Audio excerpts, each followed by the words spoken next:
Hi everyone, welcome to central academy. I hope आप लोग अच्छे होंगे। तो आज हम इस वीडियो में लेकर आए हैं सीडीपी के कुछ मोस्ट इम्पॉर्टेंट क्वेश्चन जो आपके एग्ज़ाम के लिए मोस्ट इम्पॉर्टेंट है। और आपका एग्ज़ाम ज़्यादा दिन बचा नहीं हुआ है, तो आइए देख लेते हैं फटाफट से कि क्वेश्चन क्या है। और आप जितना ज़्यादा कॉन्सेप्ट क्लियर रखेंगे और अपना आप जितना ज़्यादा मॉक टेस्ट लगाएंगे, आपका जो है उतनी जल्दी आप अपना क्वेश्चन अटेम्प्ट कर पाएंगे और उतना ही जल्दी आपका टाइम ख़राब भी नहीं होगा। और आप क्वेश्चन को रिप्लेस करना सीखिए। अगर आप क्वेश्चन को रिप्लेस करेंगे तो आपका टाइम भी बचेगा और क्वेश्चन भी आप अटेम्प्ट कर पाएंगे। तो आइए देख लेते हैं कि क्वेश्चन क्या है। फर्स्ट क्वेश्चन है कि रेखा ने अपनी छात्राओं को भारत का मानचित्र दिया और अंतर्ज्ञान अनुमान के आधार पर मुख्य नगरों के स्थान बताने को उत्साहित किया। उसका यह शिक्षण अवबोध का उपागम क्या कहलाएगा? ऑप्शन वो क्वेश्चन क्या है कि रेखा ने अपनी छात्राओं को भारत का मानचित्र दिया और अंतर्ज्ञान अनुमान के आधार पर मुख्य नगरों के स्थान को बताने को उत्साहित किया। उसका यह शिक्षण अवबोध का उपागम क्या कहलाएगा? रेखा जो कि एक शिक्षिका है और अपनी छात्राओं को उसने भारत का एक मानचित्र दिया है या फिर मैप दिया है। और उसमें उस टीचर ने क्या किया है कि बच्चों को एक मुख्य नगर या फिर स्थानों को बताने के लिए बोला है या उत्साहित किया है। तो इस प्रकार का उपागम या अप्रोच क्या कहलाएगा? तो फर्स्ट ऑप्शन है रटना, और दूसरा ऑप्शन है खोज शिक्षण, और तीसरा है अभिनव अनुदेशन, और चौथा अनावृत शिक्षण। एक रेखा जो कि एक टीचर है, अपनी छात्राओं को उसने मैप दिया है और उसमें पूछा है कि मुख्य नगर या फिर स्थान को बताना है। तो बच्चे क्या करेंगे, उसमें खोजेंगे उस नगर या मुख्य स्थानों को। तो हमारा इसमें अप्रोच क्या हुआ? हमारा इसमें अप्रोच हुआ शिक्षण उपागम या फिर शिक्षण खोज शिक्षण या फिर अन्वेषण जिसको हम कहते हैं। तो हमारा इसमें ऑप्शन राइट ऑप्शन कौन सा होगा? राइट ऑप्शन हमारा बी ऑप्शन होगा। बी ऑप्शन हमारा राइट ऑप्शन होगा, खोज शिक्षण विधि है इसमें। तो आगे देखते हैं क्वेश्चन क्या है। आगे क्वेश्चन क्या कह रहा है कि लॉरेंस कोहलबर्ग के अनुसार बच्चों के नैतिक विकास के तीसरे स्तर पर आरंभिक संबंधों को बनाए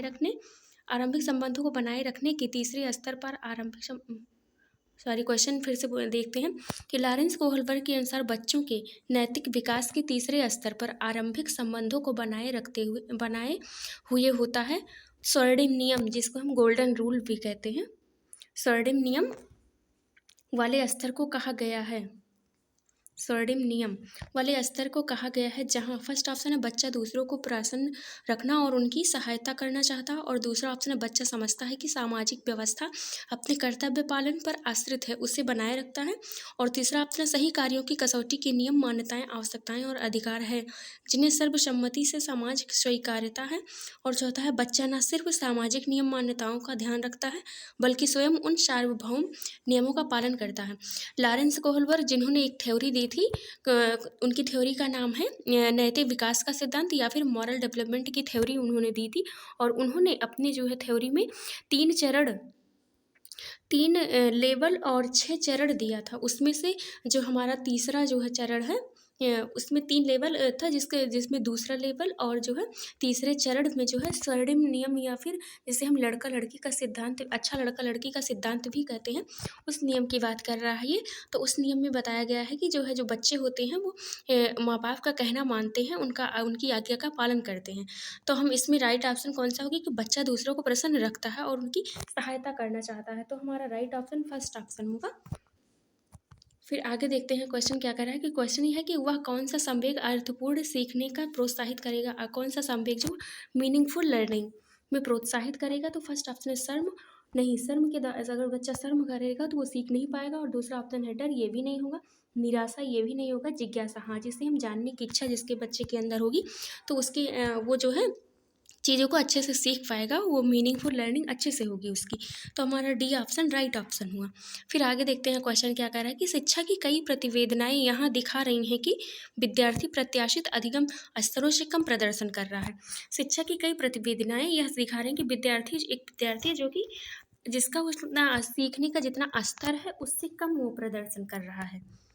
इस दूरी को समझने के लिए विश्लेषण की प्रथम इकाई क्या होनी चाहिए? फर्स्ट है तंत्र, जिसको हम सिस्टम कहते हैं, और दूसरा है बच्चा, तीसरा समुदाय, और चौथा है अभिभावक। तो हमारा राइट ऑप्शन क्या होगा? राइट ऑप्शन हमारा होगा सिस्टम होगा। और फिर आगे देखते हैं क्वेश्चन क्या है। शिक्षा की कई सॉरी, यही क्वेश्चन रिपीट हो गया। आगे देखते हैं कि बच्चे पढ़ाई के लिए आंतरिक रूप से अभिप्रेरित होते हैं। जब बच्चे जो है अपने पढ़ाई के लिए आंतरिक रूप से या फिर खुद से अभिप्रेरित कब होंगे, जब फर्स्ट ऑप्शन है दंड और पुरस्कार पर बल दिया जाता है, तो नहीं, बच्चा जो है खुद से प्रेरित दंड या पुरस्कार के द्वारा जो है ये आंतरिक रूप से नहीं, जबकि बाह्य रूप से प्रेरित होगा फिर, क्योंकि हमारा ये क्वेश्चन गलत है। और दूसरा ऑप्शन है कि पाठन में केवल स्मृति और पुनरावृत्ति पर जोर दिया जाता है। नहीं, रोट मेमोराइजेशन ये हमारे लिए नेगेटिव वर्ड होता है, इस पर नहीं, ये हमारा रॉन्ग आंसर हुआ, ऑप्शन हुआ। फिर तीसरा देखते हैं, उनका शैक्षणिक वातावरण उनमें अपनत्व का भाव उनकी क्रियाशक्ति में तीव्रता लाता है। और फिर चौथा ऑप्शन है कि शिक्षक उन्हें आज्ञा पालन के लिए उत्साहित करते हैं और जब उच्च स्तरीय मापदंडों पर उनका आकलन करते हैं। नहीं, ये भी हमारा आंसर ये रॉन्ग ऑप्शन हुआ। तीसरा ऑप्शन हमारा राइट ऑप्शन हुआ कि उनका शैक्षणिक वातावरण जो है उनमें अपनत्व का भाव उत्पन्न करे और क्रियाशक्ति में तीव्रता लाता है। तो सी हमारा ऑप्शन हमारा राइट ऑप्शन हुआ। फिर आगे देखते हैं क्वेश्चन कि किस संप्रत्यय तथा उसके उपसंप्रत्यय की अधिक्रम तथा अंतर संबंधित रूप से क्या प्रस्तुति कहलाता है। किस संप्रत्यय तथा उसके उपसंप्रत्यय की अधिक्रम तथा अंतर संबंधित रूप से क्या प्रस्तुति कहलाती है। फर्स्ट ऑप्शन है सहायक स्मृति सहायक विधियाँ, और दूसरा खोज विधियाँ, और तीसरा चित्रण आयोजक, और चौथा है कलन विधि। क्वेश्चन क्या है कि संप्रत्यय और उपसंप्रत्यय की अधिक्रम तथा अंतर संबंधित रूप से, तो हमारा इसमें राइट ऑप्शन कौन सा होगा, खोजी विधियाँ हो जाएगा इसमें, जिसे हम अन्वेषण भी कहते हैं या डिस्कवरी मेथड्स भी कहते हैं। तो हमारा बी ऑप्शन राइट ऑप्शन हुआ। आगे क्वेश्चन देखते हैं। क्वेश्चन क्या करें कि हार्वर्ड गार्डनर ने बुद्धि के बारे में निम्नलिखित में से क्या प्रस्तावित किया।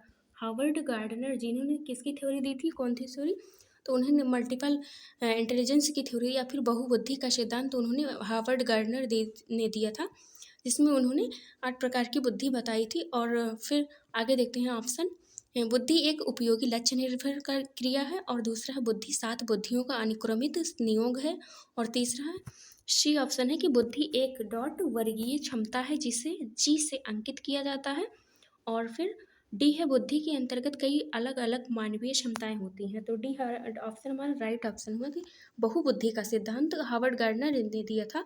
तो बहुबुद्धि का मतलब कि जो है इंसान या फिर किसी के पास अलग अलग बुद्धि, हर व्यक्ति के पास अलग अलग तरह की बुद्धि पाई जाती है। तो यही हमारा डी ऑप्शन हमारा राइट ऑप्शन हुआ कि बुद्धि के अंतर्गत कई अलग अलग मानवीय क्षमताएं आती हैं। फिर आगे देखते हैं ऑप्शन, क्वेश्चन क्या है कि मूर्ति कक्षा 4 का विद्यार्थी, एक मूर्ति जो कि एक बच्चा है और वह कक्षा 4 का विद्यार्थी है। और फिर आगे देखते हैं कि पठन के संदर्भ में वह केवल उतना ही पढ़ पाता है जितना किसी कक्षा के एक विद्यार्थी का स्तर होता है। मूर्ति को ध्वनि का मिलान करने, शब्दों की वर्तनी तथा पठन में भी कठिनाई आती है। मूर्ति के निम्नलिखित में से किसकी लक्षण प्रदर्शित कर रहा है। क्वेश्चन क्या है कि मूर्ति जो कि कक्षा 4 का विद्यार्थी है उसे पठन के संदर्भ में केवल उतना ही पढ़ पाता है जितना किसी कक्षा 1 के विद्यार्थी का स्तर होता है। फिर आगे कह रहा है कि मूर्ति को ध्वनि का मिलान करना ये, और फिर दूसरा है करना, और शब्दों की वर्तनी या स्पेलिंग जिसे हम कहते हैं, फिर पठन में भी कठिनाई होती है। इसके पास ये डिसेबिलिटी है कि वो ध्वनि का मिलान भी नहीं कर पाता और ना ही वर्तनी और ना ही पढ़ने में भी कठिनाई उसे होती है। तो मूर्ति के निम्नलिखित में से कौन सा लक्षण या फिर कौन सी बीमारी है उसे। तो फर्स्ट ऑप्शन देखते हैं कि गति समन्वय वैकल्य, और दूसरा है गुणज वैकल्य जिसे हम डिसकैलकुलेसिया भी कहते हैं, और तीसरा है पठन वैकल्य जिसे हम डिसलेक्सिया भी कहते हैं, और लेखन वैकल्य है डी ऑप्शन जिसे हम क्या कहते हैं, डी ऑप्शन है लेखन वैकल्य। तो हमारा राइट ऑप्शन क्या होगा, राइट ऑप्शन हमारा पठन वैकल्य होगा। इससे पढ़ने में कठिनाई होती है। पठन वैकल्य मतलब पढ़ने संबंधी बीमारी जो होती है वो डिसलेक्सिया या फिर जो है पठन वैकल्य कहते हैं, और जो लेखन संबंधी बीमारी होती है उसे हम डिस्ग्राफिया कहते हैं। तो हमारा राइट ऑप्शन सी ऑप्शन हमारा राइट ऑप्शन हुआ। फिर आगे देखते हैं। फिर आगे क्वेश्चन क्या है कि एक अध्यापिका को अपने कक्ष में किस विभिन्नताओं का सम्मान देना चाहिए और सम्मिलित करना चाहिए। एक अध्यापिका जो कि अपने कक्ष में किन विभिन्नता या फिर डाइवर्सिटी को जो है सम्मान देना चाहिए। फर्स्ट ऑप्शन क्षेत्रीय, और दूसरा है सामाजिक सांस्कृतिक, और तीसरा आर्थिक, और चौथा भाषीय। तो हमारा राइट ऑप्शन क्या होगा, सामाजिक सांस्कृतिक। और सामाजिक सांस्कृतिक सिद्धांत उन्होंने सोशियो कल्चरल थ्योरी जो कि किसने दिया था, वाइगोस्की ने दिया था। फिर आगे देखते हैं क्वेश्चन, निम्नलिखित व्यवहार किसके लक्षण है। फर्स्ट क्वेश्चन क्या है कि निम्नलिखित व्यवहार किसके लक्षण हैं। एक है आवेगशीलता, और दूसरा कम समय तक ध्यान केंद्रित कर पाना, और फिर व्यग्रता। ये लक्षण जो है किसके अंदर होंगे, तो और दूसरा है देर तक बैठने की अक्षमता। ये जो है लक्षण है किसके अंदर ये पाए जाएंगे। तो फर्स्ट ऑप्शन है स्वाधीनता, और दूसरा है प्रतिभाशीलता, और तीसरा है अवधान न्यूनता अतिक्रियाशीलता विकार, जिसे हम कहते हैं ADHD भी कहते हैं, जिसे हम ADHD भी कहते हैं। Attention deficit hyper activity disorder, जिसको हम कहते हैं अवधान न्यूनता अतिक्रियाशीलता विकार भी कहते हैं। और फिर चौथा है सृजनात्मकता। तो हमारा राइट ऑप्शन कौन सा होगा, सी हमारा राइट ऑप्शन होगा। ये जो है जब बच्चे के अंदर आवेगशीलता या फिर कम समय तक ध्यान केंद्रित कर पाता है पढ़ने में या फिर किसी भी काम में, और व्यग्रता या फिर जो है बैठने की अक्षमता होती है, तो उसके अंदर ADHD या फिर attention deficit hyper activity disorder आता है। तो इसे हम ADHD या फिर जो है अवधान न्यूनता अतिक्रियाशीलता विकार भी कहते हैं। तो जिससे हमारा राइट ऑप्शन हो गया। फिर आगे देखते हैं। क्वेश्चन है कि एक शिक्षिका अपनी कक्षा में सृजनात्मक विद्यार्थियों की पहचान कैसे कर सकती है। फर्स्ट ऑप्शन है उनकी अभिसारी सोच की क्षमता के द्वारा। सृजनात्मक एक क्रिएटिविटी की बात कर रहा है, क्रिएटिव बालक की बात कर रहा है, तो किसके द्वारा हमको पहचान कर पाएगा। तो फर्स्ट है उनकी अभिसारी सोच, जिसको हम कन्वर्जेंट थिंकिंग कहते हैं, अभिसारी सोच के द्वारा। और दूसरा हम कक्षों के बीच उनकी प्रसिद्धि को आंक कर, और तीसरा है उनकी मौलिक सोच के, तो मौलिक सोच मतलब क्रिएटिविटी या फिर डाइवर्जेंट थिंकिंग जिसको हम कहते हैं। और फिर चौथा है उनकी सरल व प्रत्यास्मरण आधारित क्रियाकलापों के चुनाव के आधार पर। सृजनात्मकता किस बालक के अंदर होती है, जिसके बालक के अंदर क्रिएटिविटी होती है, या फिर उनके अंदर उन बालक के अंदर जिनके अंदर जो है डाइवर्जेंट थिंकिंग होती है, या फिर अपसारी सोच वाले बच्चे होते हैं। तो हमारा सी ऑप्शन राइट ऑप्शन हुआ। फिर देखते हैं आगे, निम्नलिखित में से कौन सी एक मेधावी बच्चे की विशेषता नहीं है, मेधावी बालक की विशेषता नहीं है। फर्स्ट उच्च स्तर का समर्पित भाव, और दूसरा है स्वतंत्र रूप से, ये नहीं की बात कर रहा है।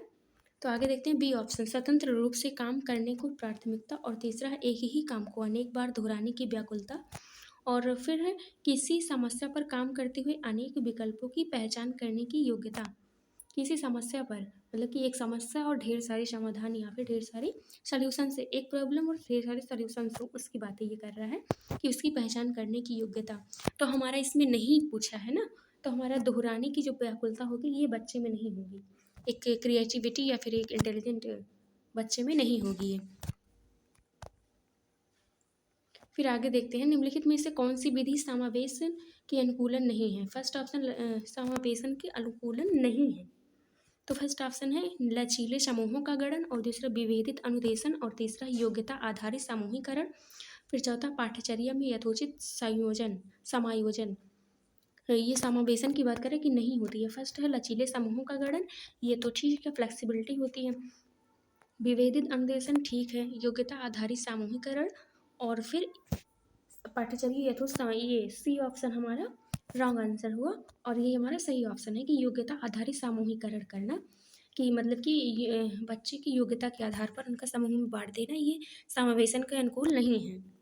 फिर आगे देखते हैं क्वेश्चन क्या है कि बच्चों में संप्रत्यात्मक विकास को प्रोत्साहित करने के लिए कौन सी विधि सबसे प्रभावी है। संप्रत्यात्मक विकास, फर्स्ट ऑप्शन है जब तक बच्चों में वांछित संप्रत्यात्मक परिवर्तन न हो जाए तब तक दंड का उपयोग करना नहीं, दंड का उपयोग नहीं करना, ये हमारा नेगेटिव वर्ड है। बच्चों को कभी दंड देकर या फिर इस तरह से हम उन्हें जो है उनमें ये परिवर्तन नहीं कर सकते हैं। और दूसरा रट्टा लगा कर नहीं, रूट मेमोराइजेशन या लर्निंग, ये भी सही नहीं होती, यह नेगेटिव वर्ड है। और फिर आगे है सी ऑप्शन है बहुत से उदाहरण व गैर उदाहरण देना, तथा बच्चों को तर्क शक्ति का उपयोग करके, हाँ ये लॉजिकल थिंकिंग, यही हमारा राइट ऑप्शन है कि जो है तर्क शक्ति का उपयोग करने के लिए प्रोत्साहित करना। हाँ, और फिर चौथा है बच्चों को अपने स्कीमा में संप्रत्यात्मक विकास करने पर इनाम देना नहीं, ये हमारा रॉन्ग आंसर हुआ। और राइट ऑप्शन हमारा सी ऑप्शन हुआ। तो फिर आज इस वीडियो में इतना ही, फिर कल आगे और भी क्वेश्चन देखेंगे, प्रीवियस ईयर के क्वेश्चन। तो अगर वीडियो पसंद आए तो लाइक और सब्सक्राइब आप कर दीजिएगा। धन्यवाद।